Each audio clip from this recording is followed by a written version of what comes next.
Hello students, आज हम kinematics motion in a straight line का एक नेक्स्ट टॉपिक स्टडी करने वाले हैं।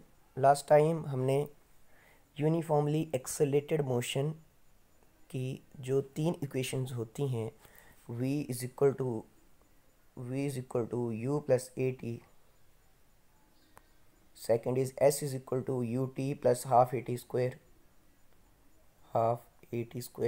and third is v square minus u square is equal to 2as। इन तीनों को हमने ग्राफिकल मेथड से डिराइव किया था। ओके, इनको डिराइव करने का एक और मेथड होता है बाय डिफरेंशियल मेथड। ओके, तो जस्ट आज हम एक नया डेरिवेशन करने जा रहे हैं, that is displacement in nth second. अब डिस्प्लेसमेंट ऑफ एनी ऑब्जेक्ट और any body in nth second, इसका मीनिंग क्या हुआ? अब देखिए, हमने एक्सेलेरेशन पढ़ रखा है। एक्सेलेरेशन क्या होता है? Rate of change of velocity, कि हमारी वेलोसिटी जो है वो हर सेकंड कितनी बढ़ रही है। ठीक है, एक्सेलेरेशन बोलने का मतलब क्या होता है कि हमारी जो वेलोसिटी है हर सेकंड कितना चेंज कर रही है। मान लो मैं फर्स्ट सेकंड में 2 मीटर पर सेकंड की स्पीड से चला हुआ था, तो नेक्स्ट सेकंड में मैं अपनी वेलोसिटी चेंज कर दूंगा। मैं हो सकता हूँ 4 मीटर पर सेकंड से चलूँ, अगर उससे अगले सेकंड में 6 मीटर पर सेकंड चलूँ, तो मेरी वेलोसिटी क्या हो रही है? चेंज हो रही है। तो हर सेकंड में 2 मीटर पर सेकंड बढ़ जा रही है। ठीक है, तो मेरा एक्सेलेरेशन क्या हो गया? 2 मीटर पर स्क्वायर सेकंड। ठीक है, हर सेकंड में 2 मीटर पर सेकंड बढ़ जाना। ओके, तो हर सेकंड में मेरी वेलोसिटी क्या है? अलग है। ओके, तो देखिए क्या होगा, यहीं से कॉन्सेप्ट आता है डिस्प्लेसमेंट इन nth सेकंड। तो देखिए, अगर मैं हर सेकंड में मैंने कितना डिस्प्लेसमेंट करी तो उसकी वैल्यू भी अलग होगी। क्योंकि मान लो ये मेरा फर्स्ट सेकंड है, यहाँ तक फर्स्ट सेकंड हो गया, इतना मैं सेकंड दूसरे सेकंड में चला, इतना मैं थर्ड सेकंड में चला, इतना मैं फोर्थ सेकंड में चला। अब देखिए क्या है, फर्स्ट सेकंड, क्योंकि मेरे पास क्या है? एक्सेलरेशन है। हर सेकंड में जैसे जैसे टाइम बीतता जा रहा है मेरी वेलोसिटी ज़्यादा हो रही है, और जब मेरी वेलोसिटी ज़्यादा हो रही है तो मेरी हर सेकंड में जो मैं डिस्प्लेसमेंट कवर करूँगा वो भी क्या होगी? अलग अलग होगी। क्योंकि मैं पहले सेकंड में कम वेलोसिटी से चल रहा था तो मैं कम डिस्प्लेसमेंट कवर कर पाऊँगा। अब अगले सेकंड में वेलोसिटी मेरी ज़्यादा हो गई है तो मैं उस सेकंड में ज़्यादा डिस्प्लेसमेंट कवर करूँगा। ठीक है, तो देखिए पहले मैं थोड़ी कम करी, उससे अगले सेकंड में क्योंकि अब एक्सेलरेशन के कारण मेरी वेलोसिटी बढ़ चुकी है तो अगले सेकंड में मैंने थोड़ा ज़्यादा करा, फिर उससे अगले सेकंड में और ज़्यादा करा, फिर उससे अगले सेकंड में और ज़्यादा करूँगा। ठीक है, तो हर सेकंड में जो डिस्प्लेसमेंट है वो क्या है? अलग होगी। ओके, तो यही हमें यहाँ पे डेरिवेट करना है कि nth सेकंड हमें पूछा जा सकता है कि बताइए 7th सेकंड, जो 7वां सेकंड है, उसमें कितनी डिस्प्लेसमेंट कवर होगी? जो 11th, जो कि 11वां सेकंड होगा, ठीक है, 11वें सेकंड में वो कितनी वेलोसिटी कितनी डिस्प्लेसमेंट लेगा? ठीक है, तो उसके लिए हमें क्या करना है? एक डेरिवेशन करनी है यहाँ पे। ओके, तो देखिए सिंपल सा रूल है यहाँ पर। तो देखिए ये जो जस्ट एक मैंने लाइन बनाई हुई है, इसमें क्या है? ये फर्स्ट सेकंड की डिस्प्लेसमेंट है, ये सेकंड की है, ये थर्ड की है और ये फोर्थ की है। ठीक है, क्यों अलग अलग डिस्प्लेसमेंट आ रही है हर सेकंड में, वो मैंने आपको बता दिया।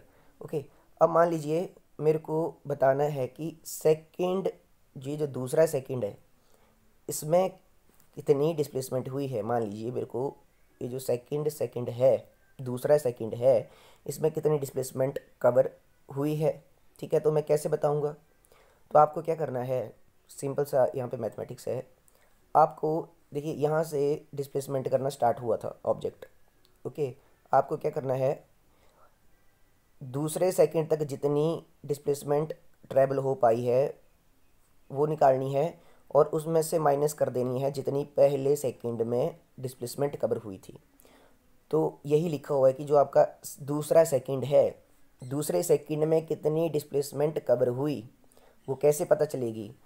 जितनी डिस्प्लेसमेंट उसने 2 सेकंडों में कवर करी, ठीक है, माइनस जितनी उसने 1 सेकंड में कवर करी थी। तो आपके पास ये जो सेकंड में, दूसरे सेकंड में जो आपकी डिस्प्लेसमेंट कवर हुई है वो आपको मिल जाएगी। ओके, हमारा जो रेफरेंस पॉइंट कहाँ है, ये है हमारा रेफरेंस पॉइंट, ठीक है। हमने पहले 2 सेकंडों में जितनी डिस्प्लेसमेंट कवर थी वो देख ली, फिर उसमें से हम माइनस कर देंगे जो पहले सेकंड में कवर हुई थी, ठीक है। तो हमारे पास सिर्फ ये वाला पोर्शन बच जाएगा, ठीक है, this portion, only this portion, जो कि हमें चाहिए कि दूसरे सेकंड में कितनी डिस्प्लेसमेंट कवर हुई है, ठीक है। तो यही यहाँ पे ये लिखा गया है, ठीक है, this is the way to do this. Okay, तो अब मान लीजिए मेरे को बताना है कि जी थर्ड सेकंड में कितनी डिस्प्लेसमेंट कवर हुई है। ये रहा थर्ड सेकंड, ठीक है, थर्ड सेकंड में कितनी डिस्प्लेसमेंट कवर हुई है। तो मैं सेम मेथड यूज़ करूँगा, मैं 3 सेकंडों में टोटल डिस्प्लेसमेंट कवर कर लूँगा, ठीक है। इसके लिए एक्सप्रेशन मेरे पास होता है, जो 3 इक्वेशन है उनका जो पहले की 3 इक्वेशन पड़ी हैं वहाँ से मैं पता करूँगा, ठीक है, कि इन 3 सेकंडों में कितना डिस्प्लेसमेंट कवर हुआ। आपको पता है ना, सेकंड इक्वेशन ऑफ मोशन क्या है, x is equal to u t plus half a t square, ठीक है। तो टाइम की वैल्यू में इधर क्या पुट कर दूंगा, 3 पुट कर दूंगा, 3 सेकंड। ओके, इनिशियल वेलोसिटी हमें दी गई होगी, ठीक है, u मान लेंगे हम कि हमने यहाँ से u वेलोसिटी से चलना स्टार्ट किया था। ओके, तो अब हमें थर्ड सेकंड में कितनी डिस्प्लेसमेंट कवर हुई है, तो 3 सेकंडों में टोटल फाइंड आउट कर लूँगा पहले मैं, ठीक है। उसमें से मैं फिर अब क्या फाइंड आउट करूँगा कि 2 सेकंडों में कितना करा, ठीक है। तो 2 सेकंडों में उसने इतनी डिस्प्लेसमेंट कवर करी है, 3 में उसने इतनी कवर करी है, ठीक है। तो x3 माइनस x2 जब करोगे तो आपके पास थर्ड सेकंड वाली डिस्प्लेसमेंट आ जाएगी, ठीक है। तो थर्ड सेकंड में कितनी डिस्प्लेसमेंट कवर हुई है, ये आपका थर्ड सेकंड में कितनी डिस्प्लेसमेंट कवर हुई है, x3 माइनस x2। ओके, तो देखिए यहाँ पे क्या सिनेरियो बन रहा है, किसी भी सेकंड के लिए, अगर किसी भी nth सेकंड के लिए, ठीक है, 7वां सेकंड, 8वां, 9वां, 10वां, जो मर्जी, तो एक्स nth, ये लिखा है एक्स nth, किसी भी nth सेकंड के लिए क्या हो जाएगा, जितना डिस्प्लेसमेंट, टोटल डिस्प्लेसमेंट उसने जितन जो n सेकंड में करी minus x N minus one. Okay, तो देखिए क्या हो रहा है, जैसे हमने x सेकंड निकाला था तो हमने क्या किया, 2 सेकंडों में से 1 सेकंड में जितनी डिस्प्लेसमेंट कवर हुई उसको माइनस किया था। जब हमने x थर्ड सेकंड के लिए निकाला, थर्ड सेकंड के लिए, तो हमने क्या किया, x3 माइनस x2। जब x फोर्थ के लिए करेंगे तो क्या आ जाएगा, x4 माइनस x3, ठीक है। तो x nth के लिए क्या हो जाएगा, xn minus xn minus one. Okay, अगर फोर्थ सेकंड है तो 4 सेकंडों में डिस्प्लेसमेंट माइनस 3 सेकंडों में से डिस्प्लेसमेंट, ठीक है, एक कम ना। ओके, तो उसी तरह से हमारे पास क्या लॉजिक बन गया यहाँ पर, अगर हमें x फॉर nth सेकंड, किसी भी सेकंड के लिए, nth बोलने का मतलब कोई भी सेकंड, ओके, अब हमने जनरलाइज वे में बोलना है, तो हम क्या बोलेंगे कि जितनी उसने n सेकंड में टोटल जितनी डिस्प्लेसमेंट कवर करी n सेकंड्स में, ठीक है, माइनस उसका जो पिछला सेकंड है वहाँ तक उसने कितनी डिस्प्लेसमेंट कवर कर ली थी, एक्स एन माइनस वन, ठीक है, x N minus x N minus one. तो हमें क्या मिल जाएगा, मान लीजिए क्या हुआ, एक्स सेवन्थ सेकंड में, ठीक है, for example x seventh second में उसने कितनी डिस्प्लेसमेंट कवर करी, तो हम बोल देंगे जितनी इसने टोटल 7 सेकंडों में डिस्प्लेसमेंट कवर करी थी माइनस जितनी उसने एक्स सिक्स माइनस जितनी इसने 6 सेकंडों में डिस्प्लेसमेंट कवर करी थी, ठीक है, टोटल 6 सेकंडों में।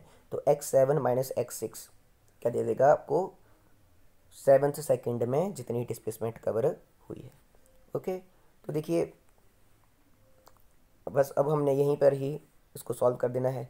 तो X N H is equal to है, okay, X N H is equal to X N minus x N minus one, ठीक है। अब आपको पता है, आपको जो अब डिस्प्लेसमेंट का फॉर्मूला क्या होता है, जो सेकंड इक्वेशन ऑफ मोशन है, x is equal to you multiply by time. यहाँ पर इस इक्वेशन में टाइम को n से डिनोट किया है, ठीक है, n क्या है, टाइम, ठीक है, t से नहीं हम यहाँ पे डिनोट कर रहे हैं, ओके, क्योंकि हमने n सेकंड को किस में लिया है, n में, ओके।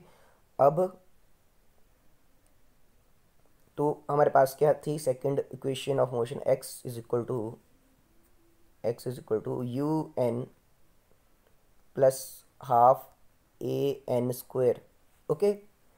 तो ये आपको याद होगा, x is equal to you multiply by N plus half A मतलब एक्सेलेशन, और टी स्क्वेयर होता था तो हम क्या बोलेंगे, एन स्क्वेयर, ओके। अब आप यहाँ पे देखिए एक्स एन की वैल्यू हमने यहाँ पे पुट कर दी, ठीक है, u N plus half A N square. अब एन माइनस वन सेकेंड में कितनी डिस्प्लेसमेंट हुई होगी, ठीक है, तो इसको भी हमें लिखना पड़ेगा, तो सेम फार्मूला हमने यूज़ करना है, बट ये जो एन है टाइम की वैल्यू क्या हो जाएगी यहाँ पे, एन माइनस वन हो जाएगी, ओके। यहाँ पे भी क्या हो जाएगा, एन माइनस वन का स्क्वायर, बिकॉज हमारे पास टाइम कितना है, एन माइनस वन यहाँ पे, ओके। अब जस्ट मैथमेटिक्स है थोड़ा सा, यहाँ पर आपने ए को मल्टीप्लाई करके लिख दिया, यहाँ पे अंदर ए मल्टीप्लाई कर दो तो ए एन माइनस ए हो गया, सॉरी ए नहीं है, ये यू है, okay. U into N minus one है ये, तो ये क्या हो जाएगा, U N minus U. Similarly N minus one का होल स्क्वायर, यहाँ पे क्या है, एन माइनस वन का होल स्क्वायर, तो आपको पता है ए माइनस बी का होल स्क्वायर क्या होता है, A square plus B square minus two A B. तो आपने यहाँ पे बस बहुत सिंपल सा मैथमेटिक्स है, जब आप इसको पूरा सॉल्व करोगे, ठीक है, जब आप इसको पूरा सॉल्व करोगे तो आपकी कुछ टर्म्स कट हो जाएंगी और आपके पास फाइनली आ जाएगा A U minus A by two plus two N A divide by two, okay. और जब आप यहाँ पर हाफ ए कॉमन लेंगे तो आपके पास फाइनली आ जाएगा u प्लस, ये आपका u है, ठीक है, u plus half a two n minus one, ठीक है। तो आपके पास जो डिस्प्लेसमेंट किसी भी nth सेकेंड के लिए फाइनली फार्मूला क्या बन गया, u plus half a two n minus one, okay. तो nth सेकेंड के लिए हमारे पास फार्मूला बन गया u plus half a two n minus one. तो n क्या है आपके पास, कोई भी पर्टिकुलर सेकंड दिया होगा आपको बोल दिया जी एट्थ सेकंड में, ठीक है, एट्थ सेकंड में कितनी डिस्प्लेसमेंट हुई होगी, तो आपने n की वैल्यू क्या पुट कर देनी है, 8 पुट कर देनी है। एक्सेलेरेशन जो होगा वो वैल्यू पुट हो जाएगी, u के है आपके पास इनिशियल वेलोसिटी, ओके।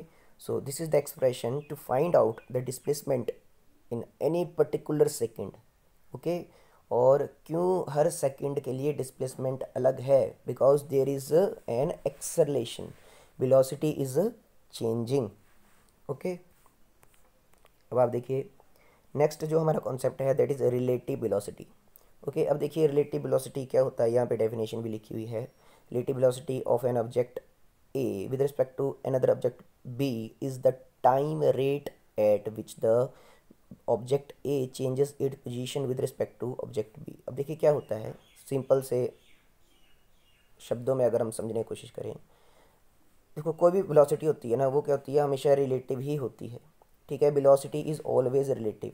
अब मान लीजिए मैं बोल रहा हूँ कि जी ये जो कार है, कोई कार है यहाँ पर, देयर इज़ अ कार, ठीक है, ये ट्रैवल कर रही है 50 किलोमीटर पर आवर की स्पीड से।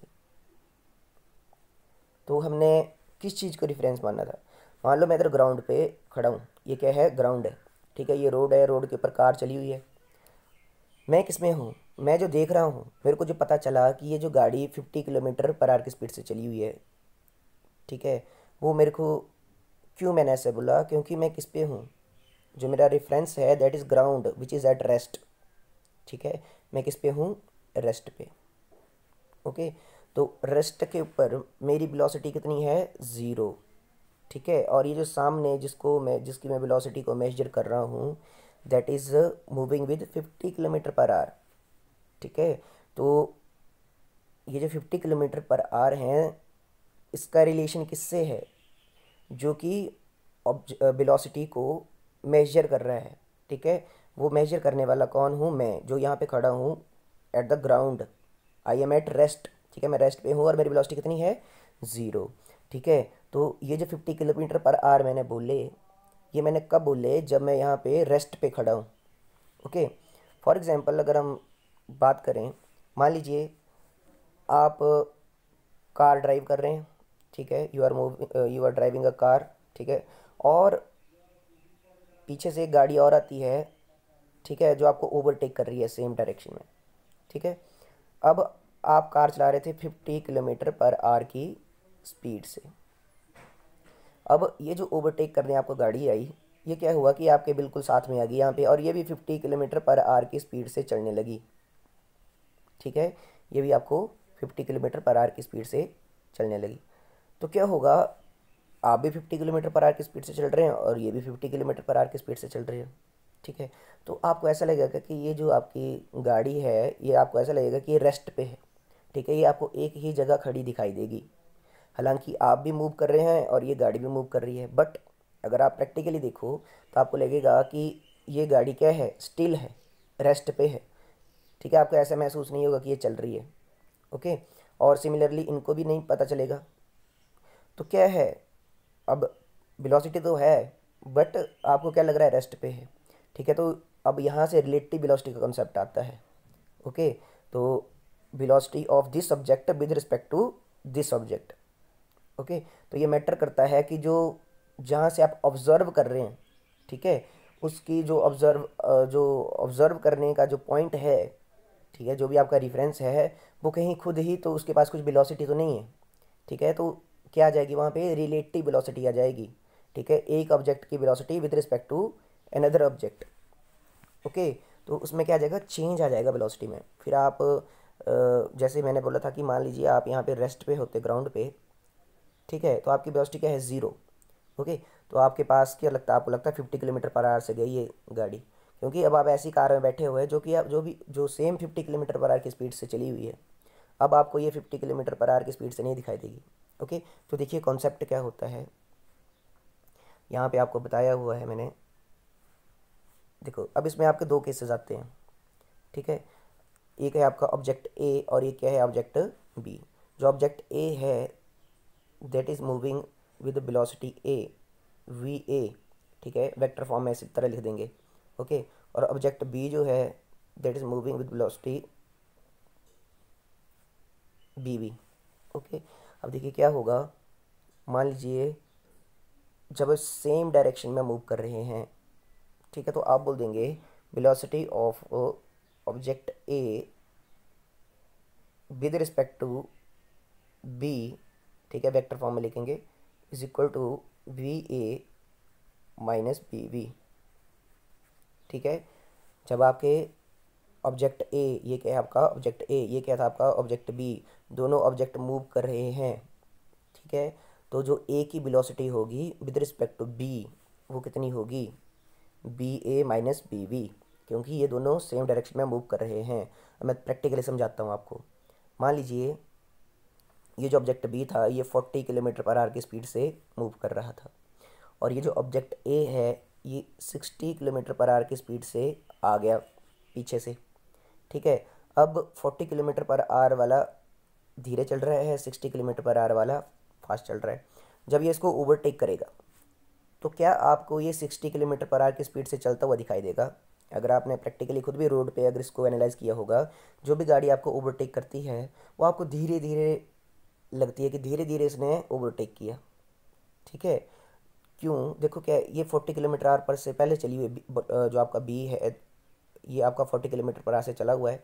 60 किलोमीटर पर आवर से आपका ए आया ओवरटेक करता हुआ, आपको ये 60 - 40 20 किलोमीटर पर आवर की स्पीड इसकी दिखाई देगी आपको, क्योंकि 40 से ये भी चला हुआ है और 40 कम से कम इसके पास भी है। तो वो 40 क्या हो जाएंगे, कैंसिल आउट हो जाएंगे, ठीक है। मैंने आपको पहले से बताया था, मान लीजिए ये 40 से चला होता है और ये भी 40 से चला होता तो आपको ये रेस्ट पे दिखाई देता, ओके। तो क्या है, आपको ये अल्टीमेटली आपको 20 kilometre hour V A minus V V, ठीक है, जो ए की वेलोसिटी लगेगी आपको विद रिस्पेक्ट टू बी, जो आप बी गाड़ी में बैठे हो, आपको लगेगा कि ये 20, ए की वेलोसिटी कितनी है, 20 किलोमीटर पर आवर आपको महसूस होगी, ठीक है। तो velocity of A with respect to B is B A minus B B, okay. अब मान लीजिए अगर बी की वेलोसिटी जीरो होती, ये ग्राउंड पे होता, तो क्या होता है 60 - 0, ठीक है। 40 के बजाय जीरो होती, ये ग्राउंड पे होता है, रेस्ट पे होता ऑब्जर्वर, तो 60 - 0 तो आपको 60 के 60 पूरे आपको फील होते, ठीक है, कि ए की वेलोसिटी क्या है 60 है। ओके, तो ये है आपका कॉन्सेप्ट रिलेटिव वेलोसिटी का। अब देखिए एक और केस आएगा, ये तो था जब आपके दोनों के दोनों ऑब्जेक्ट सेम डायरेक्शन में मूव कर रहे हैं। अब जब एक ऑब्जेक्ट आपका जो ए है वो आपका इस तरह से मूव कर रहा है और जो आपका बी है वो इस डायरेक्शन में मूव कर रहा है, ठीक है। अब क्या होगा, अब जो आपकी रिलेटिव वेलोसिटी होगी, तो यहाँ पे मैंने लिखी हुई है, अब जो आपकी रिलेटिव वेलोसिटी होगी, मान लीजिए ए आपका इस तरह से मूव कर रहा है और बी आपका इस तरह से, ठीक है। तो कुछ पैसेंजर इस गाड़ी में बैठे हुए हैं और कुछ पैसेंजर इस गाड़ी में बैठे, दोनों अपोजिट डायरेक्शन में आपकी मूव कर रही हैं, ठीक है। अब मान लीजिए 20 किलोमीटर पर आवर से जा रही थी और ये 40 किलोमीटर पर आवर से जा रही थी, ठीक है। अब जो आपकी वेलोसिटी होती है वो ऐड हो जाएगी, ठीक है, क्योंकि अब अगर डायरेक्शन वाइज भी आप देखें तो ये वी ए वेक्टर है, तो ये जो बी वी वेक्टर है ये अपोजिट डायरेक्शन में है, तो आप उसको माइनस बी बी बोलना पड़ेगा। क्या बोलना पड़ेगा? Minus B B. डायरेक्शन क्या है? अपोजिट है, ठीक है। तो जब आप velocity of A with respect to B is equal to V A minus, ठीक है, रिलेटिव लिखेंगे minus minus of vector B V, ठीक है। तो आपके पास क्या आ जाएगी? V A plus B V. अब आपकी वेलोसिटी क्या हो जाएंगी? ऐड हो जाएंगी। तो आप कभी भी देखिए जब आप अपोजिट डायरेक्शन में किसी गाड़ी को क्रॉस करते हैं तो उसकी एकदम से गाड़ी वो पास होगी वहाँ से, ठीक है। आपको आपकी अपनी स्पीड ऐड हो जाएगी उस सामने से आती हुई गाड़ी की स्पीड में, ठीक है। आपको एक बहुत ज़्यादा वेलोसिटी से पास होती हुई वो वहाँ पे महसूस होगी, ठीक है। तो मान लीजिए कोई आपका व्हीकल है, वो इस तरह से आ जा रहा है 40 किलोमीटर पर आवर की स्पीड से, ठीक है। आप इस व्हीकल को चला रहे हैं और एक व्हीकल आया ऐसे जो कि 60 किलोमीटर पर आवर की स्पीड से आ रहा है, ठीक है। तो ये जो आपको ये व्हीकल है ये आपको कितनी वेलोसिटी से पास होता हुआ महसूस होगा? 100 किलोमीटर पर आवर की स्पीड से, ठीक है। दोनों की वेलोसिटी क्या कर जाएंगी? ऐड कर जाएंगी, ओके। तो ये था आपका रिलेटिव वेलोसिटी का कॉन्सेप्ट। आज के लेक्चर के लिए बस इतना ही। नेक्स्ट लेक्चर में हम स्टार्ट करेंगे मोशन इन अ प्लेन, ठीक है। ये जो चैप्टर था ये था मोशन इन वन डायमेंशन, ठीक है। ये motion in a straight line, ठीक है। अभी हम सिर्फ स्ट्रेट लाइन के लिए मोशन पढ़ रहे थे। अब आगे क्या होगा? मोशन 2 डायमेंशन में स्टार्ट हो जाएगा। 2 डायमेंशन बोलने का मतलब कि अगर मान लीजिए मैं ग्राउंड पे यहाँ पे खड़ा हूँ, मेरे पास एक पत्थर है, अगर मैं पत्थर को ऐसे फेंकता हूँ तो वैसे एक प्रोजेक्टाइल की तरह पत्थर पहले ऊपर जाएगा फिर ऐसे ग्राउंड की तरफ नीचे आ जाएगा, ठीक है। तो यहाँ पर एक्स डायरेक्शन में भी मोशन हो रहा है और वाई डायरेक्शन में भी मोशन हो रहा है, ठीक है। एक्स और वाई दोनों में मोशन हो रहा है, ठीक है। ऐसे वो स्ट्रेट लाइन में भी आगे को ट्रैवल कर रहा है और मैंने ऊपर की तरफ भी उसको कुछ डिस्प्लेसमेंट दी, ठीक है। तो उसका क्या बोलते हैं? Motion in 2 dimension. ये बोल देंगे मोशन इन अ प्लेन, ठीक है। Motion in a plane. आपको पता है हवाई जहाज जो होता है, जो एयरक्राफ्ट होता है, वो क्या करता है? ग्राउंड से इस तरह से स्काई की तरफ लिफ्ट करेगा, ठीक है। इस तरह से मोशन होता है उसका। तो वो आगे भी बढ़ रहा है और ऊपर भी अपना कुछ डिस्टेंस ट्रैवल कर रहा है, ठीक है। तो इसको क्या बोलते हैं? Motion in a plane, motion in 2 dimension, ठीक है। तो उसके लिए हम सबसे पहले क्या पढ़ने पड़ेंगे? वेक्टर्स, ठीक है। तो एक कॉन्सेप्ट होता है वेक्टर्स, ठीक है। तो वेक्टर्स क्या है? वेक्टर जनरली आपके कोऑर्डिनेट होते हैं आपके, ठीक है। मान लीजिए मेरे को पोजीशन बतानी है, ठीक है। तो जो एक्सिस होती हैं एक्स वाई, 3 एक्सिस हम कंसीडर करते हैं, एक्स वाई और जेड, ठीक है। तो ये जस्ट एक रिप्रेजेंटेशन है, ओके। जब हम इसको स्टडी करेंगे तो आपको समझ में आ जाएगा, ठीक है। वेक्टर्स पढ़ेंगे, फिर प्रोजेक्टाइल मोशन होता है, ठीक है, जो मैंने आपको बताया, जैसे प्लेन का बताया मैंने आपको, ठीक है। तो इसमें आपका पूरा काइनेमेटिक्स का जितना भी कॉन्सेप्ट होंगे सारे के सारे यूज़ होंगे, ओके। तो आज के लेक्चर के लिए इतना ही। Thank you.